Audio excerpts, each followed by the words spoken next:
Hello and welcome to this practical session where I'm going to start taking you through the process of setting up a stores management system. We are going to be using the software that I designed and developed, which is used in conjunction with manufacturing systems. It's also used in conjunction with retail systems, and can also be used as a standalone stock management system. So I'm going to guide you through the process of setting up your store's environment right from the word go. Systems might differ, but the principles are the same. So if you are able to set up a system like this one, it will be very easy for you to adapt to any other system that you might use in future. This particular setup was for a small business management system. So we are going to go through the process of setting up the physical infrastructure to begin with. So we go down where it says basic data. So by the way, I'm making this practice software available. So if you do not already have it, please email me or call me so that I can find a way of sending this software to you for practice purposes. So we said the first infrastructure we need to set up are the store's facilities. So we are going to assume we are in a multi-store environment.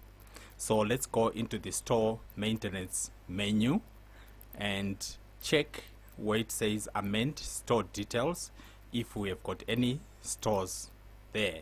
So it indicates that we have got a main store and that's the only facility that is available. So I close here and I'm going to add some sub stores. So I add sub store A, and the name I also just call it sub store A. So I'm not going to bother with the other details of address and so forth for now. So I add another one, substore B.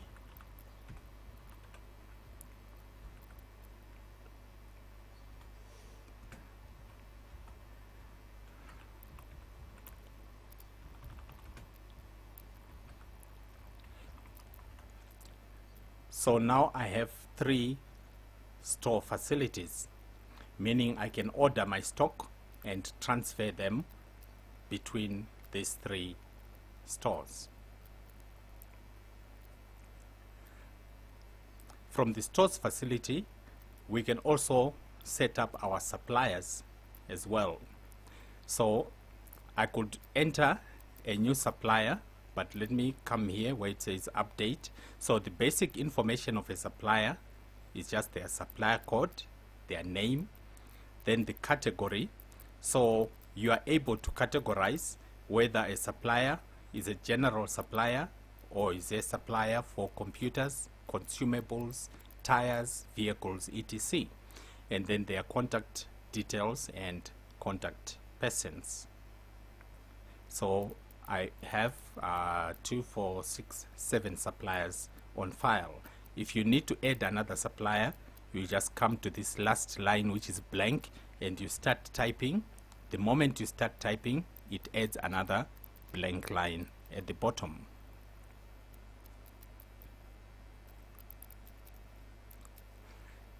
Then we have our customer menu.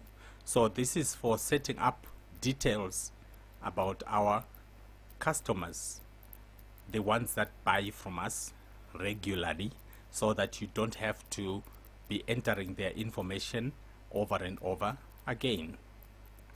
So that's customer information.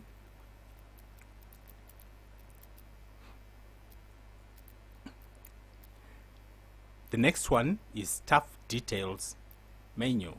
So this is where we set up our employees. So every person that is going to be handling stock, either as a store person or as an employee coming to receive stock, must be registered in the system as an employee. So you can add a new staff member, or you can update one that is existing already and put in their basic information, their job title, their depot, department where they are working, and then other personal information. You can also set up if this person is going to be working on this database by specifying a user group. If you leave user group as none, then this person will not have access to this system. So we are just going to use the people that are here already. I will not bother enter any new persons. So you can see down here, you have got resource types, which are basically job titles, and you also have departments. So these are the list of the various dimensions that we were talking about earlier on. The department is a part of the company dimension. Then the company details. This is where we set up information about our organization, our contact information, as well as default information. So I can set up and say I'm in Commerce region and I'm in Windhoek. Then the main store is my primary store. Terms of delivery, terms of payment rather, and our banking information. So this banking information and contact details, they can be made to automatically appear on customers' invoices, so that you don't have to be repeating, copying and pasting the same information. Then you have got your payment methods and business types. Right, so that's basic information about the actual store's facilities, as well as part of the company dimension. So let's now look at the product dimension, where we actually specify the actual products that we are handling. We have got different item categories. In this case, we have expenses, then products and services. The reason why we have things like expenses and services is because there are certain times when people want to use the system to invoice for labor as well as materials.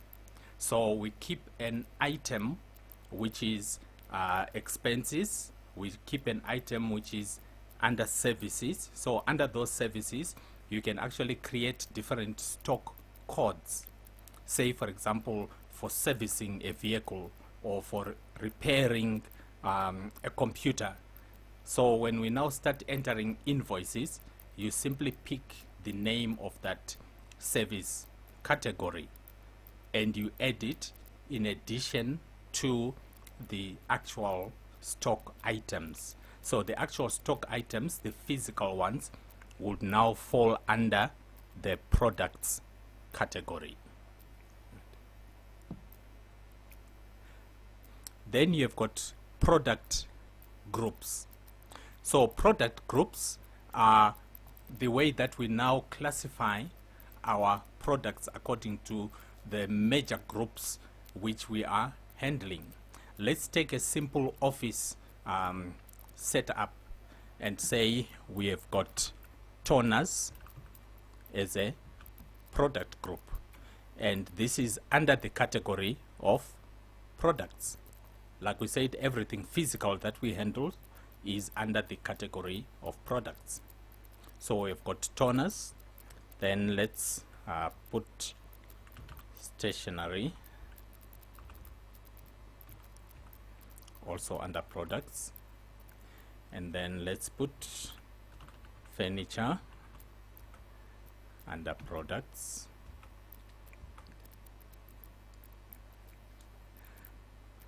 and then let's put cleaning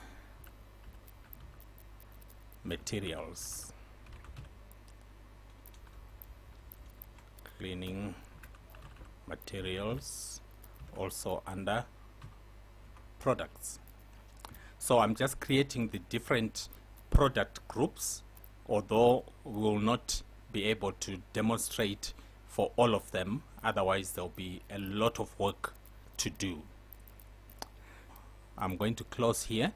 Next time you want to add another product group, you simply come and click where it says product groups, and you come to the bottom where there's a blank line, and you start typing another product group. So now that we've got the product groups, we can now go to create the actual stock or service items. So let us take, for example, an item with the code SL001. Then description, I'll say sunlight liquid 750 mils, and the product group, we put it under cleaning materials.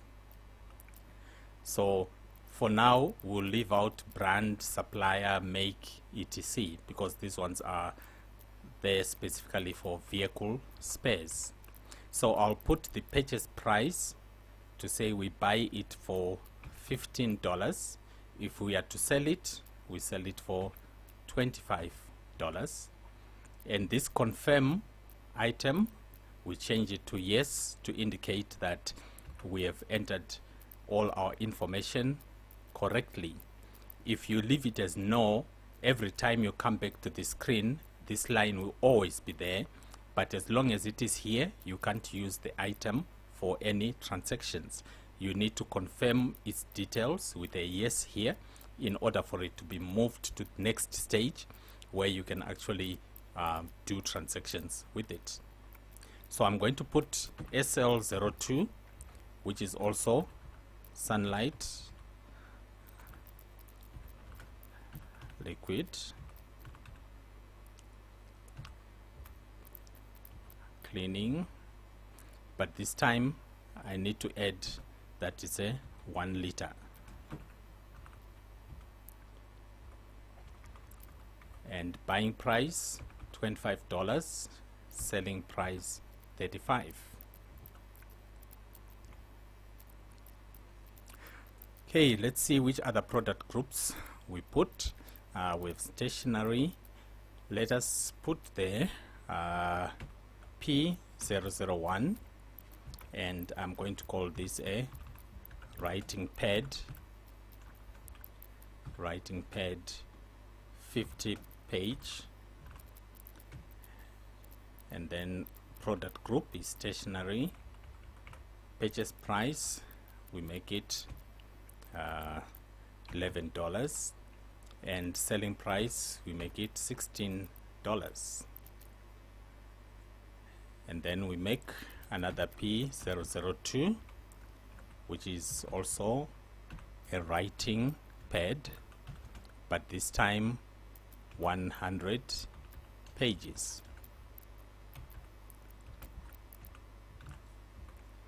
Stationery, $16, purchase price $25, selling price.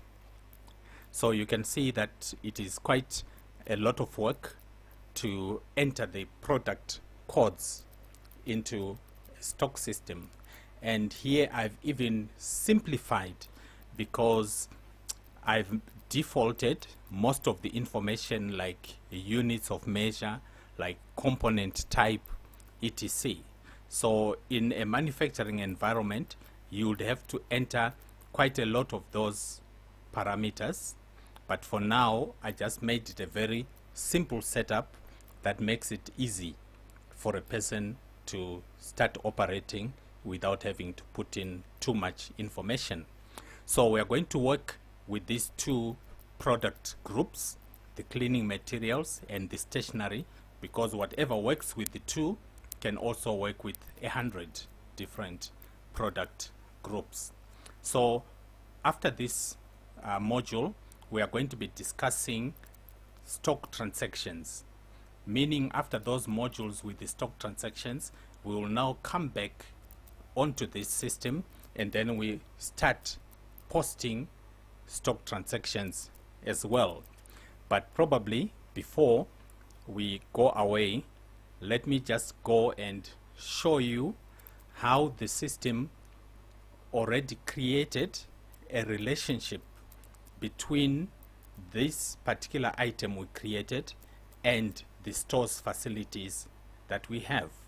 So if I go to reports menu,